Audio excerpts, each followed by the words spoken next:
In the earlier session on fluvial landform development, we have studied about the erosional landforms produced by the river.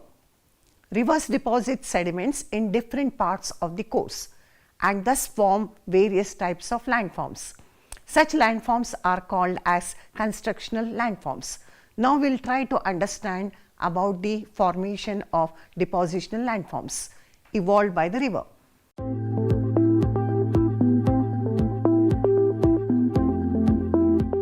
In this session, we will try to focus on various aspects of fluvial depositional landform development, such as what are the major fluvial landforms, how and where these depositional landforms are formed, and what are their characteristics. The depositional landforms associated with the action of river are alluvial fans, alluvial cones, floodplains, point bars, meanders, oxbow lakes, braided river and deltas.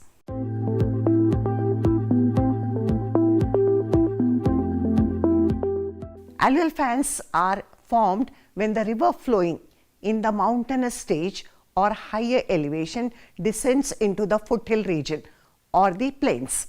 The river generally has a high velocity in the mountainous section of its course.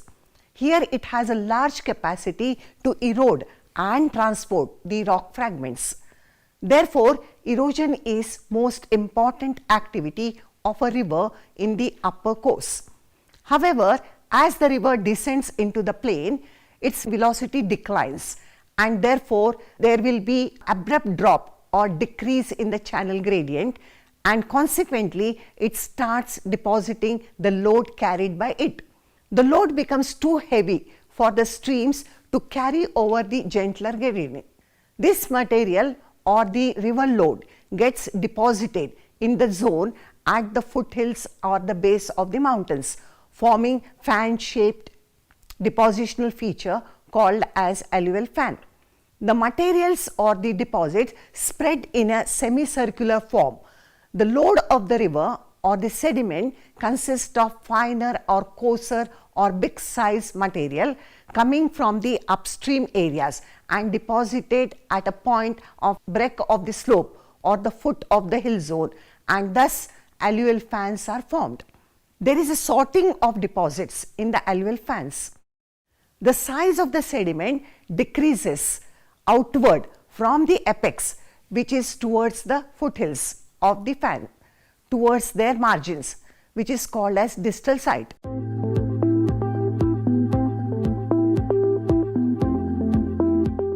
Alluvial fans and alluvial cones are more or less same, except the difference in their gradients. Alluvial cones are formed when the slope of the hill or mountain front through which the stream descends into the steep. The formation of the alluvial cones requires more debris and less water. Many a times the alluvial fans increase in height by deposition of the sediments of the fans and their slope becomes steeper. Such cone-shaped deposits with a steeper slope formed at the foothill region is called as alluvial cones.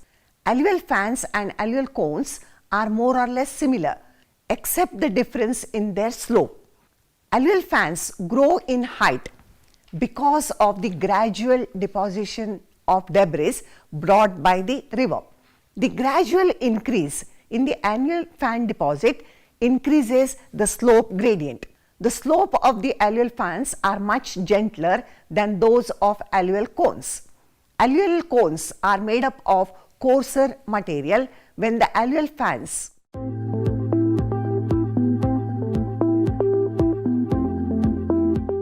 Floodplains are one of the major landforms produced by river deposition.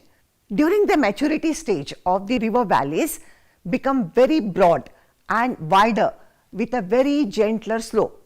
Floodplains are an area located adjacent or on the either side of the river channel that is frequently inundated during the flooding of the river.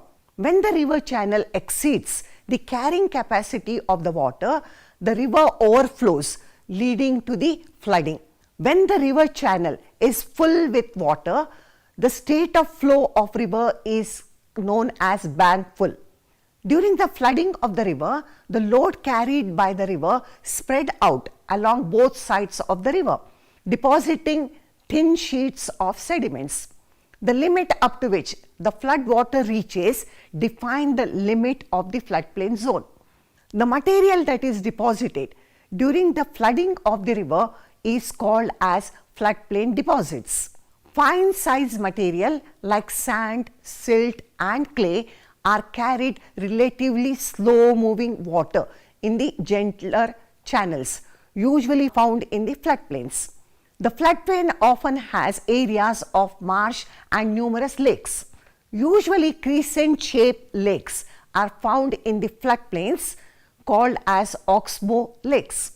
Floodplains are characterized by many distinctive features which include natural levees, back swamps, oxbow lakes and Yazoo rivers.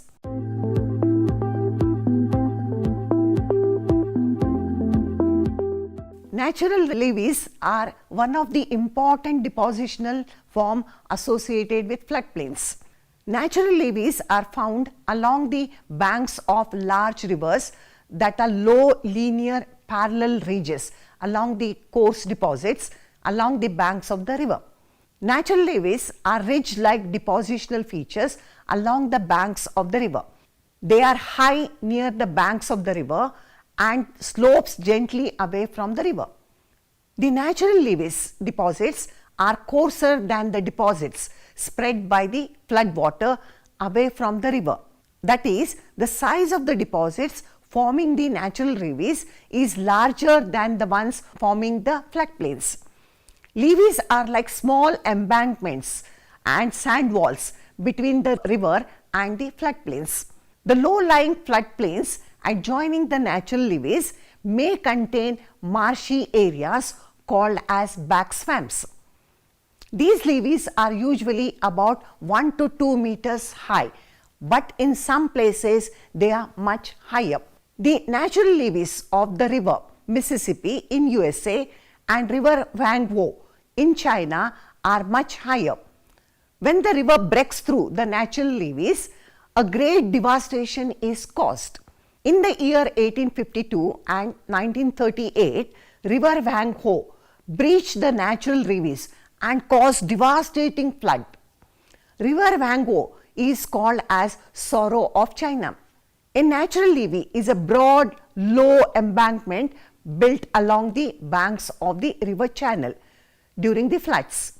The place where tributary joins the main river forms a confluence. But when natural levees grow in height, the tributary stream will not be able to join the main river at its natural confluence. These streams run parallel to the main streams for several kilometers and join the main river. These streams are called as Yazoo streams. Yazoo is a tributary to river Mississippi, which is a typical example of such streams. The new confluence is called as deferred junction.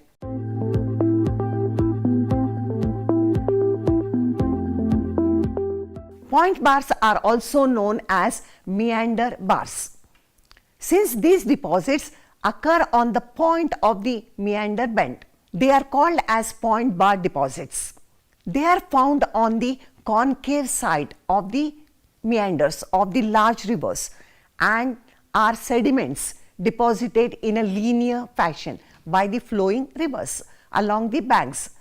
They are almost uniform in profile and width and contain mixed size of sediments. If there is more than one ridge, narrow and elongated depressions are formed between 2 point bars. River builds series of them depending upon the water flow and supply of the sediments. As the river builds the point bars on the concave side, there will be erosion activity.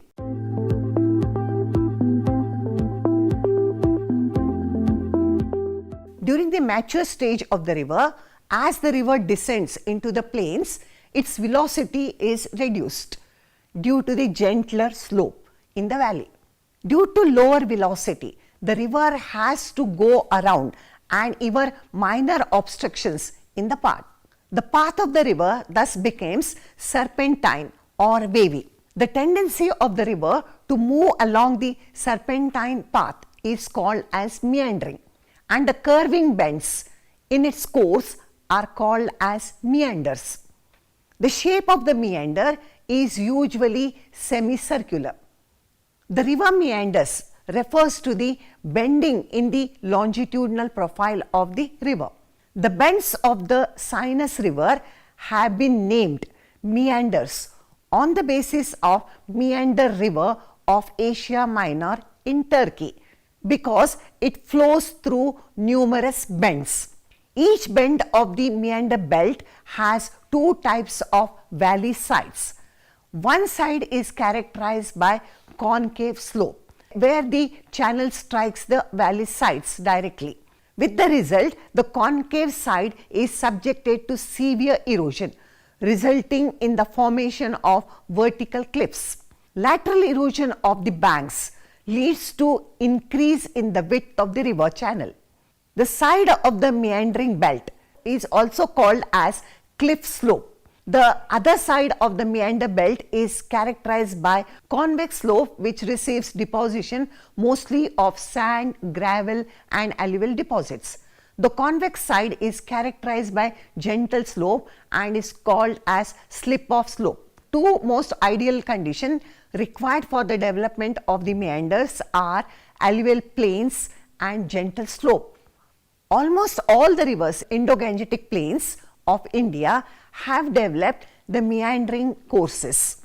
The Ganga River has developed highly meandering course between Allahabad and Varanasi due to very low channel gradient. River Gomti in Uttar Pradesh is also a typical example of highly meandering river.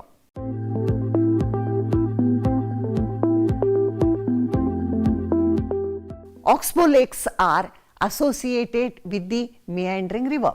The lakes formed due to the impounding of water in the abundant meander loop are called as oxbow lakes. They are the result of excessive meandering. Due to acute meandering, the areas of the flat terrain, the river water in the stream channel has a tendency to undertake lateral erosion. On one side of the river channel, the deposition on the other side. It is in due course the two ends of the meandering loop come closer, or the neck of the meandering river becomes too constricted or narrower. When the curvature of the meander loop is accentuated due to lateral erosion, the meander loop becomes almost circular and the two ends of the meander loops comes closer, and ultimately the meander loop gets cut off from the main course of the river. After some time, the meander loop is completely abandoned and forms a crescentic shape or horseshoe shaped lake called as oxbow lake. Oxbow lakes are also called as mort lakes. In the process, the river straightens the course. The formation of the oxbow lakes owes to both lateral erosion and deposition. The meandering course of the river Ganga in Uttar Pradesh has its gradual southward shift or migration have left a series of oxbow lakes to the north of the present course of the river.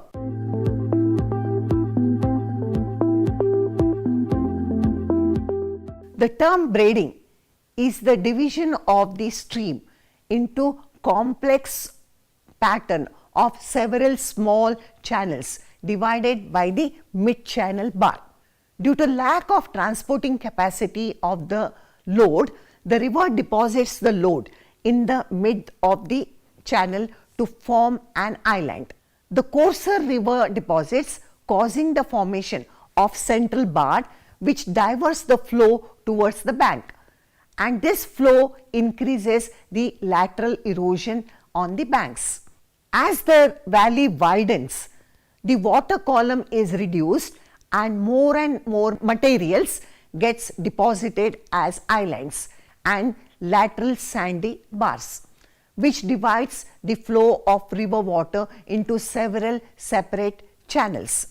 Channels and the water flow is divided into multiple thin thread-like channels. These thin threads, like channel of water, rejoin and subdivide repeatedly to give typical braided pattern.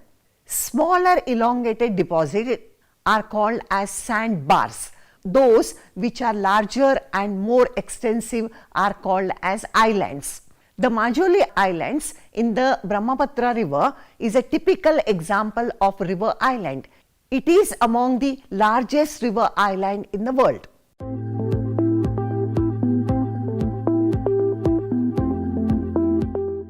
A delta is a depositional feature or almost triangular shape formed at the mouth of the river before joining or entering a sea or a lake.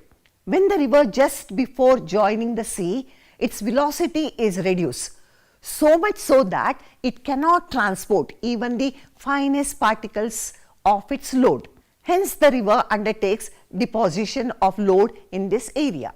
The widespread fan-shaped deposits near the mouth of the river is called as delta. These deposits obstruct the free flow of the main river, and hence the main river is divided into several channels or branches. These channels or branches are called as distributaries. The delta regions are areas of fertile soils. As the delta grows, the river distributaries continue to increase in length and the delta continues to build up into the sea. The deltaic deposits are well sorted with clear stratification. The coarsest deposits settle first and the finer deposits like silt and clays are carried into the sea. Deltas generally classified on the basis of shape, structure, size, growth, etc. The shape of the delta is determined by the physical conditions such as discharge of water, velocity of stream flow, supply and amount of sediments. Generally, delta size and shape depend on the type and amount of deposited sediments and also on the power of waves and currents. In general, deltas are triangular in shape, but on the basis of shape, they may be divided into 4 basic types of deltas. Arcuate delta, that is fan shaped, bird's foot delta, which is also called as digitate delta, estuarine delta, cusped deltas. Arcuate deltas made of the coarser materials including sand, gravel and silt. Arcuate delta is an example of growing deltas. It grows towards the sea every year. The arcuate deltas are semicircular in shape. The middle portion of the delta has a maximum extent towards the sea. The delta in which the outermost margin exhibits an arc-like form and convex towards the sea is known as arcuate delta. Such deltas are formed when the river water is as dense as the sea water. The typical examples are the deltas of Nile, Ganges, Indus, Vango, Mekong, Irrawaddy, Rhine, etc. Bird's foot deltas. Bird's foot deltas resemble the shape of foot of a bird. The bird's foot delta is also called as digitate delta. They are formed due to the deposits of finer sediments. Sometimes these deltas, the sediment deposited, are composed of fine particles received from the limestone rock. These fine particles are also found to be dissolved in water. Due to these fine particles, the bottom of the deltas turn into non-porous. It has few long tributaries. These tributaries appear extended like the foot of the bird. This type of delta is formed when the power of the sea waves and currents is low. The distributaries of the main channel form linear segments of the delta and thus a linear delta is been formed. Mississippi Delta is the best example of bird's foot delta. Estuarine delta. This delta is formed from the materials deposited in the submerged mouth of the river, where the river enters into the sea through a single mouth or estuary. A long and narrow delta is formed. When the mouth of the river is submerged below the sea, narrow linear delta is been formed. The deltas of river Narmada, Tapi, Seine in France, Aube in USSR are examples of estuarine delta. Cusped delta. Cusped delta or the tooth-shaped delta is a symmetrical delta, usually formed when the river debouches straight coastline and in which the material is deposited evenly on the either side of the mouth. The delta of Tiber River in Italy is an example of the cusped delta.